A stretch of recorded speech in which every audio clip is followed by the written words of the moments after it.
परम पूज्य छोलक श्री 105 सुवीर सागर जी महाराज की जय। साधवी बंधुओं, प्रश्न आपके जवाब गुरुवर के कार्यक्रम में जो भी व्यक्ति प्रत्यक्ष व संस्कार समूह चैनल के माध्यम से आनंद ले रहे हैं उन सभी का हम हार्दिक हार्दिक स्वागत व अभिनंदन करते हैं।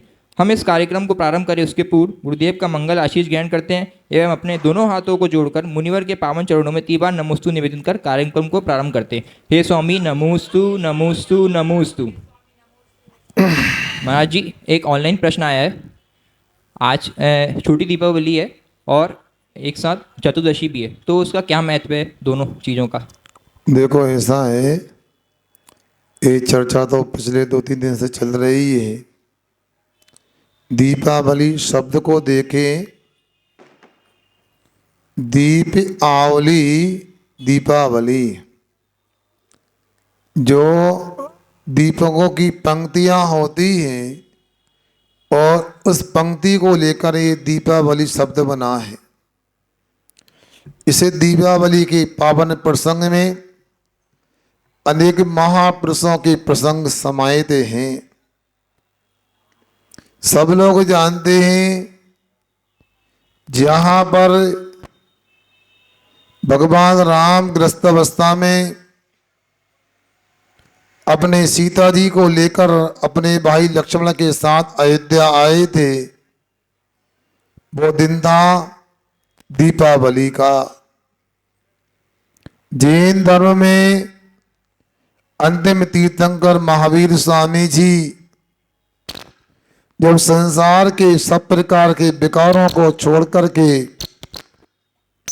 वह ब्रह्म स्वरूप सिद्ध आत्मा को प्राप्त हुए थे, वह पर्व दीपावली। अन्यत्र भी दीपावली का पर्व अपने तरीके से मनाते हैं। सिख संप्रदाय में, बौद्ध धर्म में भी इसका प्रचलन है। आज चतुर्दशी का दिन है। आपको मैंने कल कहा था, जब महावीर स्वामी जी का 2 दिन का जीवन शेष बचा था, उस समय उन्होंने संभव शरण का त्याग करके, उपदेश देने का त्याग करके, भाई भारत देश के बिहार प्रांत के पावापुर क्षेत्र में पद्म सरोवर के बीच में आकर स्थिर हो गए। कल धन्य त्रयोदशी का दिन था जब संभव शरण का त्याग किया, और कल से अभी तक ध्यानस्थ हैं।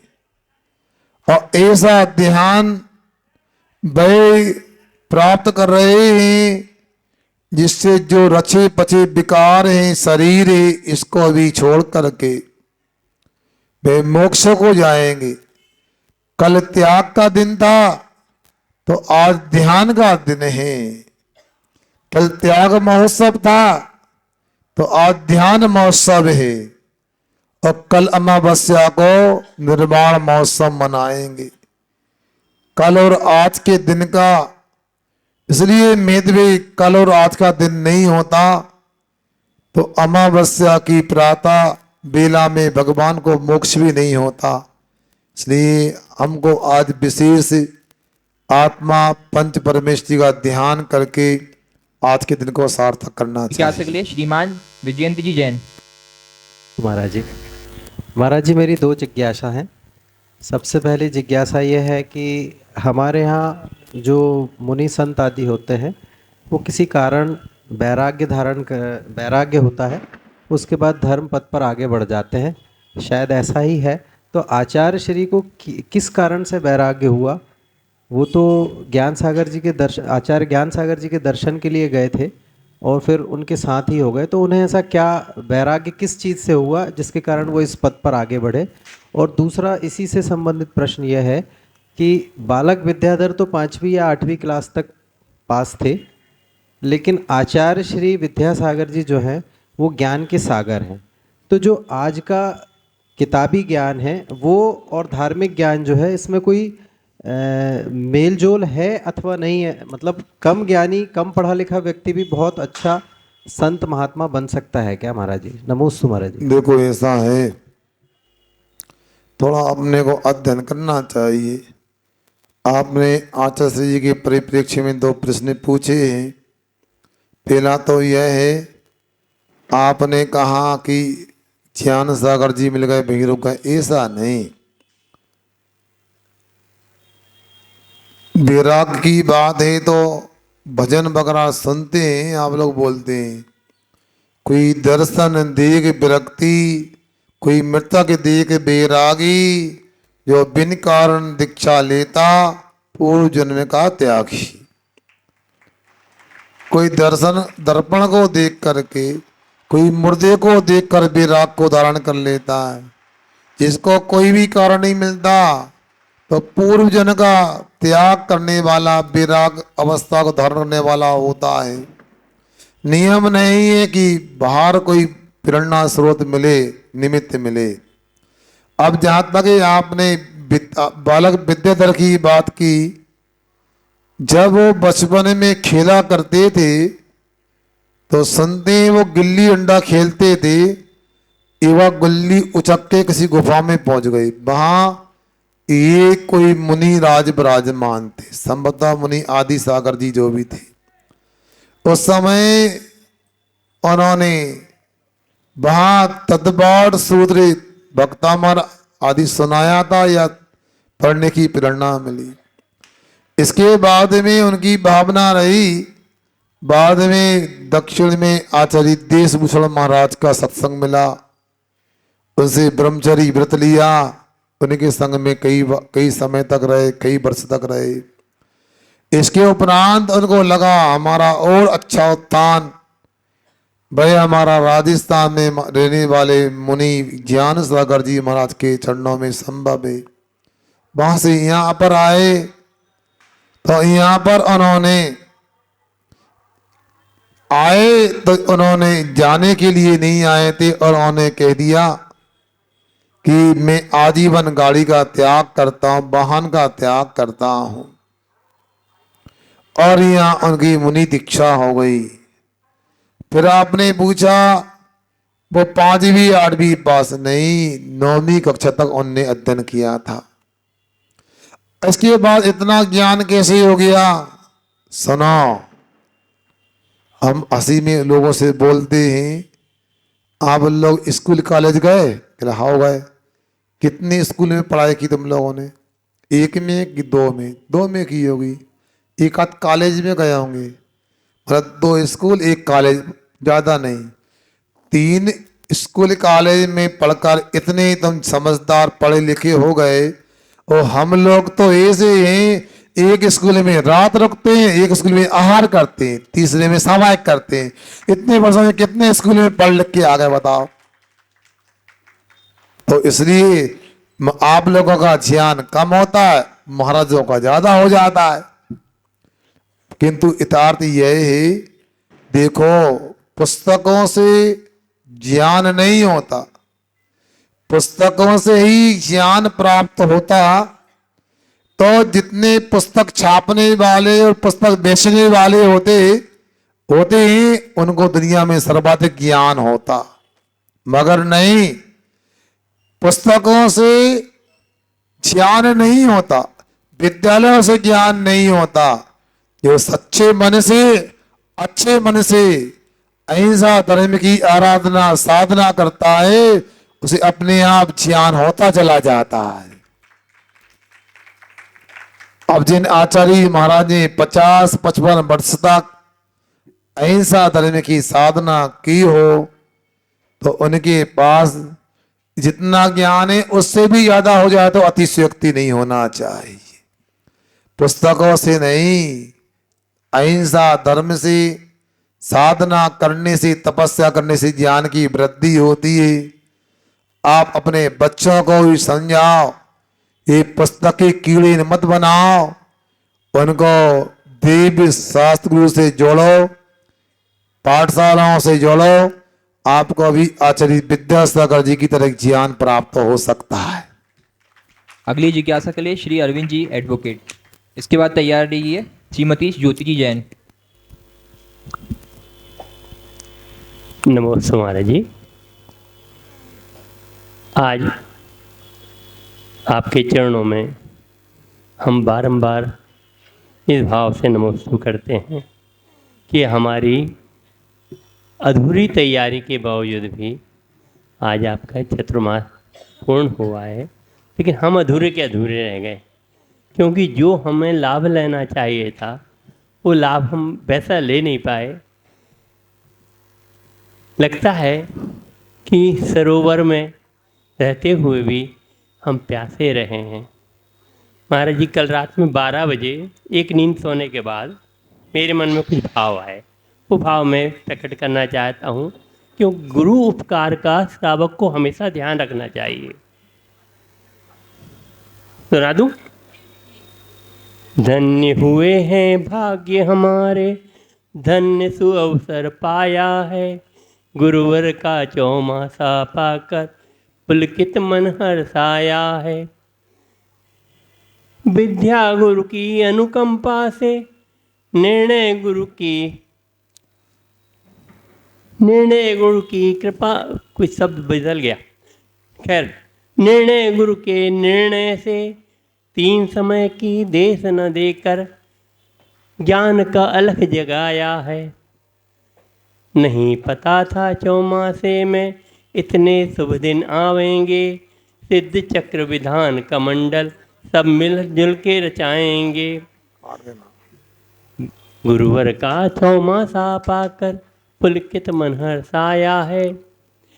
नई बेदी पर आदिनाथ का समोसरण हम लाएंगे, महावीर के मंदिर का पंचकल्याण भी मनाएंगे।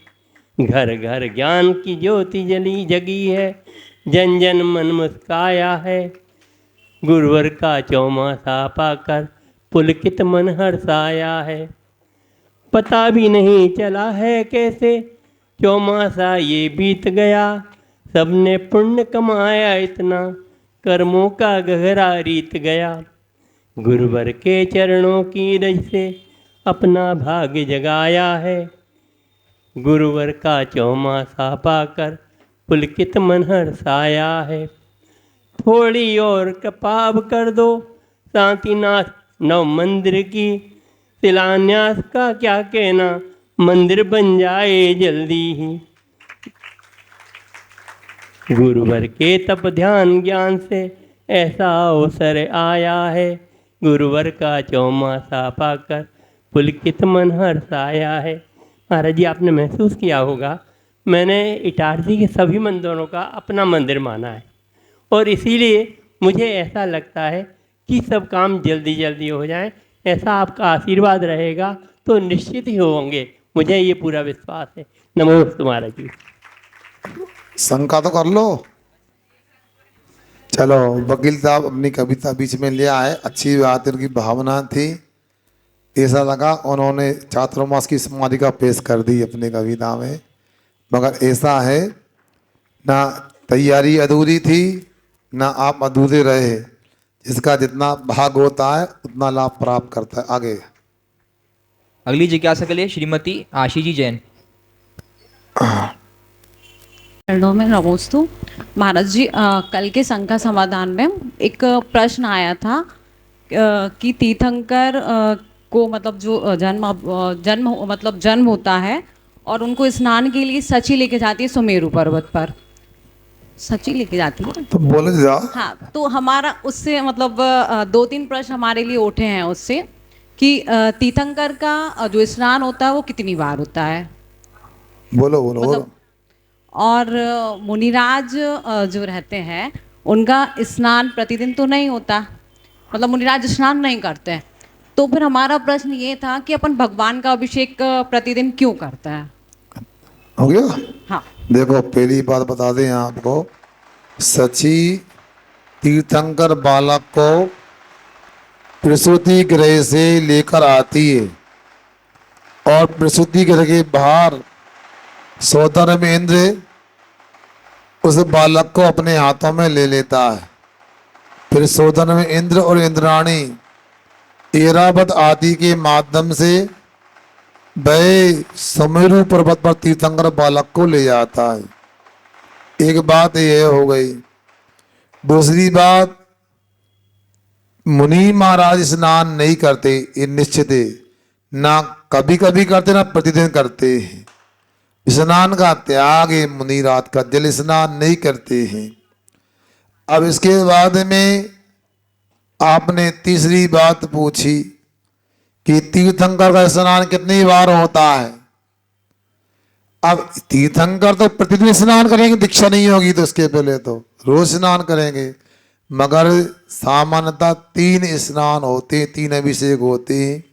एक जन्म अभिषेक होता है, एक राज्य अभिषेक होता है और फिर दीक्षा अभिषेक होता है, ऐसा जानना चाहिए।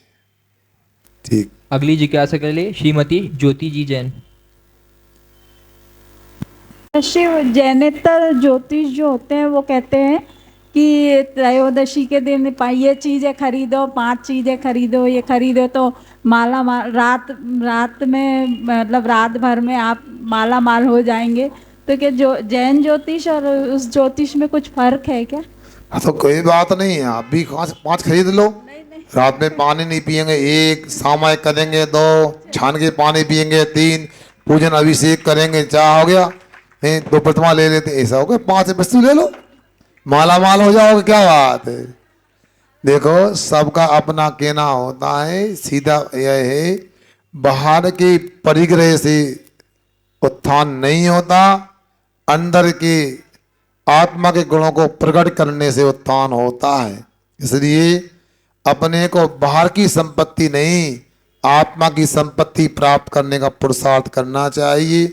बाकी ये तो सब अनेक ज्योतिषी, वास्तु शास्त्री, ये सब अपनी दुकान के माध्यम से काम करते हैं। यदि ऐसा नहीं बताएंगे तो आप लोग फिर उनको पैसा कैसे, 11 रुपये कैसे दोगी उनका। और दूसरी बात, वे आपको तो 11 रुपया में माला माल कर रहे हैं, वे कितने माला माल हुए बताओ पहले। इसलिए सोच लो, तुम लोगों को बचपन में पता नहीं है, जादू वाला आता था और वो सुनो मुट्ठी में धूल उठाता था, पैसा बन जाता था, और पैसा बना दिया और बाद में कहते जादू दिखा दिया, हाँ 1 रुपया 98 दे दे भैया। जब पैसा बनाया था तो जादू क्यों दिखाता है, खुद ही बना के ले लेना। इससे ही सिद्ध होता है हाथ की सफाई ही जादू होता और कुछ नहीं होता। अनेक प्रकार के लोग होते हैं, अनेक बातें बतलाते हैं। अपने को तो सच्चे शास्त्रों को पढ़ के सच्चे गुरु से सुनकर आत्मकल्याण करना चाहिए। हाँ कर लो, अब समय हो गया। अंतिम जिज्ञासा के लिए आर्यंत जैन। नमोस्तु महाराज जी। महाराज जी मेरा प्रश्न है कि पुरुषार्थ सिद्धि उपाय में जो शब्द है उनमें 4 3 2 1 क्यों लिखा है?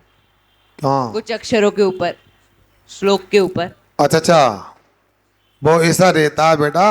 जैसे कोई श्लोक पे लिखा है तद्जयति में 1 नंबर लिखा है, उसका नीचे देखो उसमें 1 टिप्पण होता है, नोट जिसको बोलते हैं, उसमें उसका स्पष्टीकरण दिया है, इसका अर्थ क्या होता है, कौन सी श्लोक में दिया है, अथवा इस प्रकार का विषय और कहाँ पर आया है, ऐसा लिखा रहता है। इसलिए उस विषय को और खोलने के लिए नीचे वो टिप्पणी बोलते हैं इसको ना, हाँ टीप जिसको बोलते हैं, उससे विषय को स्पष्ट किया जाता है। और कोई विशेषता नहीं है। 7 बज गए, आप दीपावली की चतुर्दशी है, भगवान ध्यान में है, तो अपने को भी ऐसे ध्यान का अभ्यास करके आत्मकल्याण करना है। इतना ही पर्याप्त रखता हूँ। सुबह समय ध्यान रखना।